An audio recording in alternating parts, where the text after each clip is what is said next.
एक मरतबा बलूचिस्तान में मैं अपनी वर्क प्लेस पे था।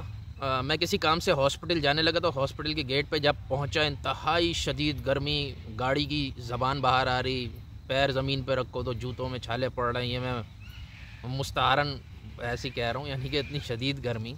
तो इतने में मैं देख रहा हूँ कि मेरा एक वर्कर आ रहा है और उसके साथ दो छोटे बच्चे हैं, और वो बच्चे नाकें निकल रही, गंदे कपड़े पहने हुए, लेकिन नंगे पैर हैं। मैंने उस बंदे को बोला, मैं खुदा के बंदे, कुछ तो खुदा का खौफ कर, क्या कर रही है, इतनी गर्मी में बच्चे नंगे पैर, इनके पैर जल रहे होंगे यार, तुम्हारे पास चप्पलें नहीं है क्या? कहने लगा, सर कितनी चप्पलें दिलाऊं, कितने बच्चे हैं, किस किस को दिलाऊं, फिर दिलाऊंगा तो फिर घुमा देंगे। तो मैंने कहा, भाई ये दोनों तुम्हारे बच्चे, उस बंदे के 25 से ऊपर बच्चे थे उसके। तो मैं अभी एग्जैक्ट इसलिए नहीं बता रहा कि मैं नहीं चाह रहा कि आइडेंटिटी डिस्क्लोज हो। तो खैर वो, मैंने कहा बच्चे दोनों तुम्हारे? कह रहे सर इसमें से एक मेरा या तो नवासा या पोता है और एक मेरा अपना बच्चा है, पर इसमें से कौन सा मेरा कौन सा नवासा या पोता मुझे नहीं पता, लेकिन हैं बस अपने घर के। तो पहले माशरों में ये हुआ करता था कि बच्चे को हिफाजत जो थी ख़ानदान की ज़िम्मेदारी थी। तो हमें हिस्ट्री में भी मिलता है कि यार अगर कोई बच्चा यतीम हो जाए तो दादा चाचा मिल के पालते हैं, कबीले का बहुत असर होता है, ख़ानदान का से फ़र्क पड़ता है और सबकी ज़िम्मेदारी होती है। इवन माँ की भी ज़िम्मेदारियाँ बटी हुई होती हैं वगैरह वगैरह। तो लेकिन आजकल के ज़माने में जिस तरह का हमारा ये सेटअप है, एक तरह से ये इंसानियत की अब तज़लील है कि आपको ये भी ना पता हो कि इसमें आपका बच्चा कौन सा है, क्या कर रहा है, क्या नहीं, क्योंकि तवज्जो एक बहुत बड़ी चीज़ है। अब आज के वीडियो में सेकंड वीडियो आबादी के मुतालिक, तो मैं बस क्योंकि इसको शॉर्ट रखना होता है, बड़े लंबे डिस्कशन हो जाते हैं, तो मैं 3 चीज़ें वो पिक करता हूँ जो कि इसके फेवर में दलाइल दिए जाते हैं, और 3 मैं फिर अपनी वो बात रखता हूँ जो कि इसके अगेंस्ट जाएगी। तो एक तो वो जगह वाली मैंने लास्ट टाइम कवर कर ली थी कि यार बहुत जगह है जी, ये एक बहुत बड़ी दलील होती है। अच्छा, सेकंड जो है यानी कि आज की जो फर्स्ट है वो ये है कि यार लोग देते हैं यार दुनिया का पाकिस्तान 5वां बड़ा दूध प्रोड्यूसर है, दुनिया का 6ठा बड़ा फलाना है, और 8वां बड़ा पानी का ज़ख़ीरा है, और 4था बड़ा फलाना है। तो मैं ये कहता हूँ इन सब को डिवाइड करो आबादी से, तो आंसर आएगा नील वटा सन्नाटा, इतना बड़ा ज़ीरो आंसर आएगा। जब आप आबादी से डिवाइड करोगे ना इन चीज़ों को, तो पता चलेगा हम अपने खाने के लिए भी चीज़ें पूरी नहीं कर पाते, तो बाकी चीज़ें तो छोड़ दो। तो वो हमने करके देखना नहीं है। यानी कि अब हम अंधे हो चुके हैं कि हमें नहीं लग रहा कि पाकिस्तान में दिन ब दिन पानी की कमी हो रही है, पानी आबादी की वजह से आलूदा हो रहा है, फ़िज़ा आलूदा हो रही है, ये हमें कुछ भी नज़र नहीं आ रहा। तो ठीक है, मत देखो। सेकंड ये है कि एक आर्गूमेंट दिया जाता है कि यार रिस्क पहले उतारा गया है फिर बंदा बाद में आया गया। ये बात ठीक है, लेकिन मैं किसी आलिम को सुन रहा था और उनकी बात मुझे बहुत समझ आई है कि वो कह रहे थे भाई रिस्क ऐसे नहीं उतारा गया कि यार भाई वो पाकिस्तान में जो है ना यार इतना इतना लोहा और इतना इतना पानी और इतना इतना ये उतार दो 1947 से 71 तक, फिर 71 में ये बांग्लादेश अलग हो जाएगा तो उधर का ना 4 पैकेट उधर, यूँ ऐसा नहीं है। दुनिया के रिसोर्सेज, कंबाइंड रिसोर्सेज उतरे में। ये सऊदीया का तेल सऊदीया की मलकियत नहीं है, ये पूरी इंसानियत की मलकियत है। इसीलिए जो लास्ट टाइम बात हो रही थी कि यार ये वीज़ा सिस्टम ने जो है ना सारा कुछ बेड़ा गर्क कर दिया। तो रिस्क तो उतरा हुआ है इस दुनिया में, जितने लोग हैं उनका उनसे ज़्यादा का ही उतरा हुआ है, लेकिन बॉर्डर्स गुंडागर्दी और इन सब ने ये कर दिया है कि यार अफ्रीका के बच्चे को नहीं मिला। और अब अफ्रीका का रोना छोड़ दो, पाकिस्तान में 50% से ज़्यादा बच्चे मेल न्यूट्रिशन का शिकार हैं, इसीलिए उनके जहन जो हैं वो बड़े होके यूथिया बनते हैं, फिर वो दोले शाह की चुहियाँ बनते हैं, ठीक है, वो पटवारी बनते हैं, वो जो भी नाम ले लो, ठीक है, साथी बनते हैं, कुछ भी कह लो, जिनके मतलब एटमी मिज़ाइल हैं, किस अनगाइडेड मिज़ाइल हैं, किसी भी जगह वो जाके ये तालिबान टाइप आइटम बनते हैं जो जगह जगह फटते हैं, मस्जिदों में फटने वाली कौम पैदा होती है। नंबर 3 आर्ग्यूमेंट ये है कि भाई अगर निज़ाम ठीक हो तो इतनी बड़ी आबादी एक ब्लेसिंग है, ये ह्यूमन रिसोर्स है और फलाना है।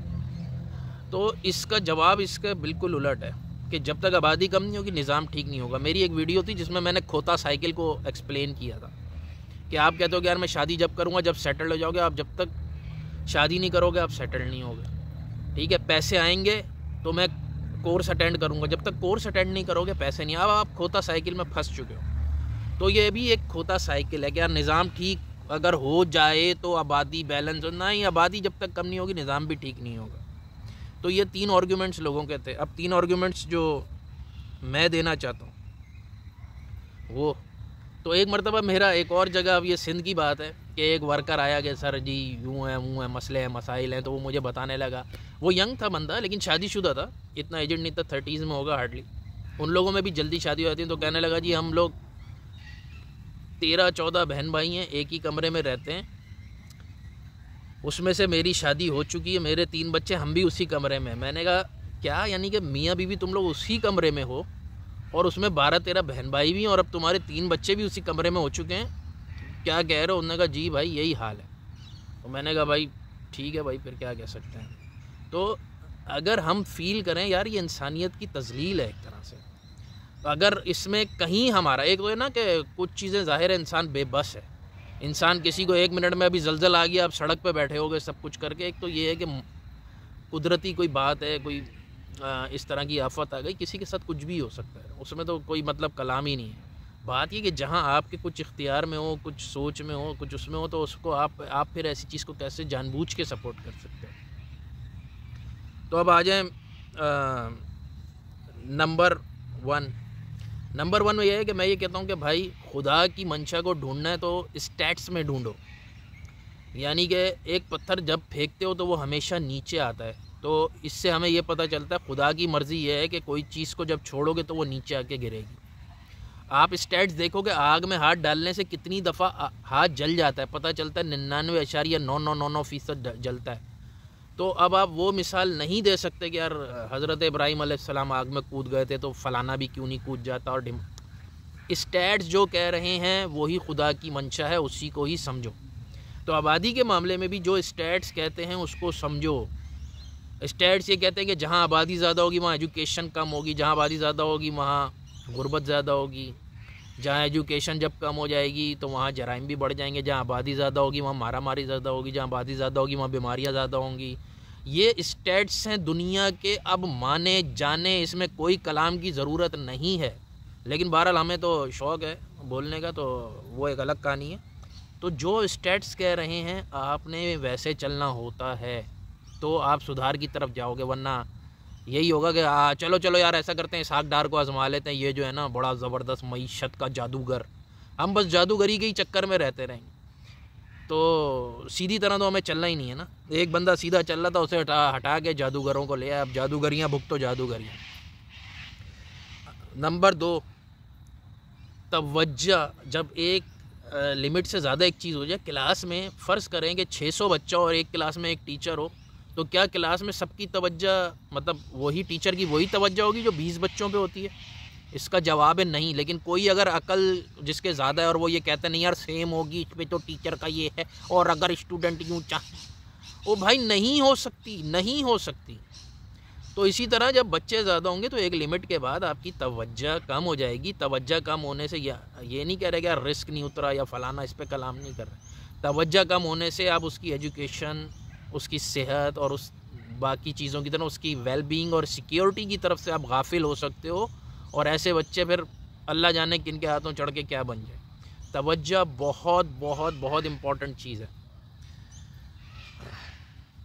और नंबर 3 आर्गुमेंट कि जहाँ आबादी ज़्यादा होती है लोग मॉब मेंटालिटी का शिकार हो जाते हैं, मारा मारी नफ्सा नफ्सी शुरू हो जाती है, हर जगह होता है। यानी कि मैं अगर यहाँ की बात करूँ, आप किसी अच्छे डिसिप्लिन मुल्क की बात कर लें जहाँ बहुत अच्छा ट्रैफिक हो, बेहतरीन ट्रैफिक है, लोग एक दूसरे को रास्ता देते हैं, तमीज़ से ये करते हैं वो करते हैं। लेकिन इसी शहर के अगर मैं सिटी सेंटर में चला जाऊँ, क्योंकि वहाँ मारा मारी है, आबादी ज़्यादा है, गाड़ियाँ ज़्यादा हैं, लोग ज़्यादा हैं, यही ट्रैफिक वहाँ पे इसका आधा अच्छा भी नहीं है, वहाँ पे बुरा ट्रैफिक चल रहा है, हॉर्न पड़ रहे हैं, लोग घुस रहे हैं, सिग्नल को लोग कई कैमरे तो लगे होते हैं, मतलब उसके अलावा लोग कोशिश करते हैं यार बस निकल जाओ, जल्दी कर लो। तो जहाँ पे ज़्यादा आबादी जमा हो जाएगी, यहाँ पे एक चीज़ ज़्यादा हो जाएगी, उसकी ज़ाहिर है मॉब मेंटालिटी आपकी एक्टिव हो जाएगी। तो इसी तरह आखिरी में अपनी बात ख़त्म करते हुए कहूँगा कि एक चीज़ से सब एग्री करेंगे और वो है स्कार्सिटी, यानी कि कोई चीज़ की जो कमी होती है ना, नायाबियत की भी एक वैल्यू होती है। तो अगर एक चीज़ ज़्यादा है उसकी वैल्यू कम होगी, एक चीज़ नायाब है, ये बंदे अपनी औलाद में भी देख लेंगे। एक बेटी पैदा हुई है किसी के यहाँ 4 लड़कों के बाद, तो उस बेटी की वैल्यू बहुत होगी, चाहे उसकी मनफियत उस चौथे लड़के से भी कम हो। यानी कि माँ बाप को नफ़ा देने में वो बेटी उतना नफ़ा नहीं दे पाई, क्योंकि नफ़ा बहुत बड़ी चीज़ होती है इंसानी ज़िंदगी में, उससे बहुत गेम चेंज होते हैं। लेकिन उसके बावजूद क्योंकि वो नायाब चीज़ है तो उसकी वैल्यू ज़्यादा होगी। ये जब हमें ख़बर मिलती है कोई मर गया ठीक है, हमारा तो रोज़ का ही काम है ना मरना मराना। लेकिन जब ये होता है यार वो 6 बहनों का इकलौता भाई, घर का कमाने वाला 6 बहनों का इकलौता भाई मर गया, अब आपको थोड़ा ज़्यादा अफसोस होगा कि यार ये बेचारा यार, या माँ बाप का इकलौती औलाद थी वो चली गई, तो आपको ज़्यादा अफसोस होगा। क्यों? कम चीज़ की ज़्यादा वैल्यू होती है।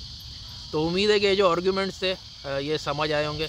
इंशाल्लाह नेक्स्ट पे हो सकता है ये मॉब मेंटालिटी का वर्ड आ गया तो हो सकता है इसी पे ही किसी टाइम वीडियो करें। अल्लाह हाफ़िज़।